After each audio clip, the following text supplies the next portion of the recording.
पे आप क्या कहना चाहेंगे, कहाँ कमी रह रही है कि जो बराबर ट्रेन एक्सीडेंट होते रहते हैं? नहीं, ये तो बहुत दुर्भाग्यपूर्ण घटना है। और सबसे पहले बिहार आ रहे जो लोग हैं या फिर कहीं के भी लोग हैं जो दुर्घटनाग्रस्त हुए हैं, उनके प्रति हमारी संवेदना है। यह ट्रेन की व्यवस्था दिनों दिन मतलब जिसको बोलते हैं कि संरक्षा बोला जाता था। लालू प्रसाद जी जब रेल मंत्री थे तो सुरक्षा और संरक्षा की बात होती थी। अब ये शब्द उनकी डिक्शनरी से गायब है। और सुरक्षा संरक्षा पर जो खर्च होना चाहिए था, पता नहीं, रेलवे बजट जब अलग हुआ करता था तो इन चीज़ों को एड्रेस किया जाता था आम जनता के हक में, हित में, और ट्रेन के सुचारू रूप से चलाने के लिए इन चीज़ों का।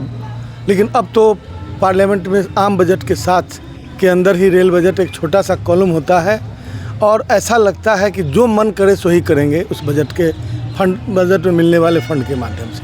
इसलिए यह एक तरह की जिस तरह की स्वायत्तता काम के मामले में दी गई है, वित्तीय स्वायत्तता, बजट के मामले में स्वायत्तता, और उसके क्योंकि देश का सबसे बड़ा विभाग रेल विभाग है और उसके जो मंत्री होते हैं या फिर विभागीय पदाधिकारी होते हैं, उनको एक एक पहलू पर गौर करने की ज़रूरत है कि कहाँ डिस्क्रिपेंसी है जिसको हम पूरा करके आम आदमी की सुरक्षा को सुनिश्चित कर सकते हैं या रेल की संरक्षा हो सकती है। आज हमें बहुत दुख है और हम फिर से कई रेल दुर्घटना हो रही है। हर रेल दुर्घटना में देश के पूर्व प्रधानमंत्री स्वर्गीय लाल बहादुर शास्त्री को याद किया जाता है कि एक रेल दुर्घटना होने के बाद उन्होंने इस्तीफा दे दिया था। लेकिन सुनने वाले भी थक गए होंगे सुन के। रेल दुर्घटनाओं की लंबी फहरिस्त है और देश की जनता इन तमाम कमियों के बावजूद मतलब मौका देती है कि भाई आप इसको ठीक कीजिए, लेकिन सरकार का ध्यान बिल्कुल उस पर नहीं है। सरकार की प्राथमिकता कुछ और है। रेलवे विभाग बद से बदतर दिशा में जा रहा है।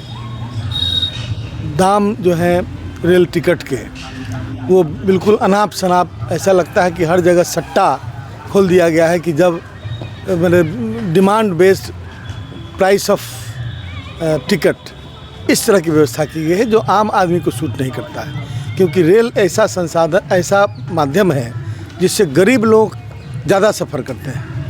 तो सरकार तो ख़ास लोगों की है, इसलिए मैं समझ सकता हूँ कि गरीबों के लिए ये सोच क्यों नहीं है। लेकिन मैं यह कहना चाहता हूँ कि गरीब हो या अमीर हो, इस तरह की जो घटनाएं हो रही हैं उस पर यदि रोक नहीं लगाई तो फिर जनता उन लोगों पर रोक लगा देगी, ऐसा मैं महसूस कर रहा हूँ। कितना सुरक्षित है सर रेल अब पहले की अपेक्षा? मैं बता तो रहा हूँ, सभी साथी बता रहे हैं कि रेल कहीं मतलब गैस सिलेंडर मिल रहा है पटरी पर, कहीं पटरी क्रैक है ना। पटरी क्रैक होने का मतलब क्या है? परचेज जो हुआ पटरी का, उसमें डिस्क्रिपेंसी है, उसके अंदर आती है। और इसके लिए रेल विभाग इसीलिए अलग था कि इन चीज़ों को अलग से एड्रेस करे। लेकिन दुर्भाग्य है कि इस सरकार ने बिना सोचे समझे, बिना किसी एक्सपर्ट के राय के नोटबंदी लागू कर दी, बिना किसी एक्सपर्ट इकोनॉमिस्ट और देश के बड़े मतलब प्रशासनिक चिंतकों के बिना किसी राय से रेल को मुख्य बजट में शामिल कर दिया। और इस तरह के निर्णय लिए जा रहे हैं और इसमें स्टेक पर आम जनता और उनका इंटरेस्ट है।